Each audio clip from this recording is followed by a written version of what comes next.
রোজার মৌলিক শিক্ষা হিসেবে আমরা যদি তাকওয়া ভিত্তিক সমাজ প্রতিষ্ঠিত করতে পারতাম, তাকওয়া ভিত্তিক রাষ্ট্র যদি প্রতিষ্ঠিত করতে পারতাম, তাহলে এই ধরনের অবিচার, দুর্নীতি, এই ধরনের জঘন্যতম কাজ সমাজ রাষ্ট্রের মধ্যে সংগঠিত হতে পারতো না।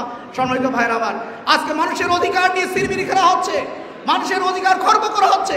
তাকওয়ার মানুষদের নেতৃত্বে যদি সমাজ রাষ্ট্র পরিচালিত হতো, তাহলে মানুষের অধিকার নিয়ে কেউ সিরবিরি খেলতে পারতো না। আসসালামু আলাইকুম ওয়া রাহমাতুল্লাহি ওয়া বারাকাতুহু। আল্লাহ রাব্বুল আলামিনের দরবারে শুকরিয়া আদায় করছি যে মহান মনিব আমাদের সুস্থতার চাদরে আবৃত করে তার ফরজ ইবাদত রোজাগুলো পালন করার সুযোগ দিয়েছেন।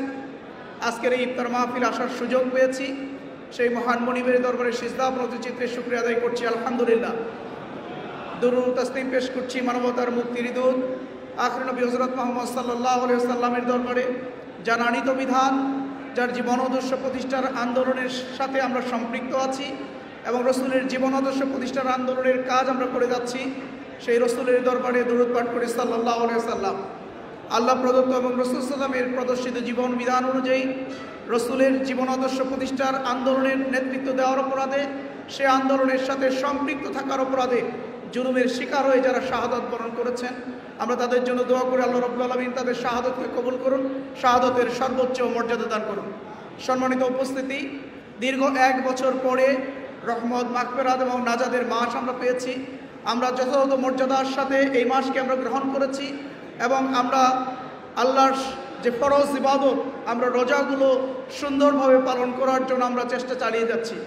সম্মানিত ভাইরা, আল্লাহ রাব্বুল আলামিন যেভাবে রোজাকে ফরজ করেছেন, কুতিবা আলাইকুমুস সিয়াম বলে, আল্লাহ রাব্বুল আলামিন যেভাবে কোরআনে আকিমুস সালাত বলে সালাতকে আমাদের জন্য ফরজ করেছেন, ঠিক একইভাবে রব্বুল আলামিন এই কোরআনেই আকিমুদ্দিন বলে দিন প্রতিষ্ঠিত করা আমাদের জন্য ফরজ করেছেন। কুতিবা আলাইকুমুল কিতাল বলে দিনকে বিজয়ী করার জন্য লড়াই সংগ্রাম করা আমাদের উপর ফরজ করেছেন। আমরা যেভাবে রোজা পালন করব, যে আবেগ, যে অনুভূতি নিয়ে আমরা রোজা পালন করব, যে আবেগ এবং অনুভূতি নিয়ে আমরা নামাজ আদায় করব, ঠিক একইভাবে আল্লাহ রাব্বুল আলামিন যে নির্দেশ দিন প্রতিষ্ঠিত করা, দিন বিজয়ী করা, সেই আন্দোলনের কাজকেও একইভাবে আমরা এগিয়ে নিয়ে যাব ইনশাআল্লাহ। শুধুমাত্র নামাজ, শুধুমাত্র রোজা, শুধুমাত্র হজ, শুধুমাত্র যাকাত আমাদের জন্য সেই কাঙ্ক্ষিত সফলতা নিতে পারবে না, যতক্ষণ পর্যন্ত এই ইবাদতগুলোর যে মূল টার্গেট ইকামতের দিনের সৈনিক বানানো, আমরা যদি ইকামতের দিনের একজন সৈনিক হই, দিন প্রতিষ্ঠার আন্দোলনে যদি ভূমিকা না রাখতে পারি, দিন প্রতিষ্ঠার আন্দোলনকে আমরা যদি আমাদের অগ্রাধিকার তালিকা না রাখতে পারি, তাহলে শুধুমাত্র এই নামাজ, রোজা, হজ, যাকাত দিয়ে আমাদের কাঙ্ক্ষিত সফলতা আসবে না। সম্মানিত ভাইরা আমার, এজন্য আমি রোজাদার দিনদার ভাইদেরকে বলবো, সম্মানিত ভাইরা আমার, আমরা রোজা পালন করব, আমরা নামাজ পড়ব, আমরা যাকাত দেব, আমরা হজ করব, কিন্তু প্রত্যেকটি ইবাদতের মূল টার্গেট হলো ইকামতের দিনের একজন সৈনিক বানানো। এর পাশাপাশি আমরা এই ইবাদতগুলোর মধ্য দিয়ে আমরা ইকামতের দিনের একজন যেন সৈনিক হতে পারি, আল্লাহ সেই তৌফিক আমাদেরকে দান করুন। সম্মানিত ভাইরা আমার, সর্বশেষ যে কথাটি বলেই আমি আমার বক্তব্য শেষ করব, সেটি হলো এই রোজার মূল উদ্দেশ্য হলো তাকওয়া তৈরি, তাকওয়া লাআল্লাকুম তাত্তাকুন। এর মধ্য দিয়ে সম্ভবত তোমরা তাকওয়া অর্জন করতে পারবে, তোমরা খোদাভীতি অর্জন করতে পারবে। সম্মানিত ভাইরা আমার, এই রোজার উদ্দেশ্য হলো তাকওয়াবান মানুষ বানানো। এই তাকওয়াবান মানুষগুলোর মধ্য দিয়ে তাকওয়া ভিত্তিক সমাজ এবং তাকওয়া ভিত্তিক রাষ্ট্র গঠনই হলো এই রোজার মৌলিক শিক্ষা। কিন্তু দুর্ভাগ্যজনক, রোজা পালন করছি, রোজা আসছে, রোজা পালন করছি, কিন্তু এই রোজার মধ্য দিয়ে আমরা কতজন তাকওয়া অর্জন করতে পারলাম?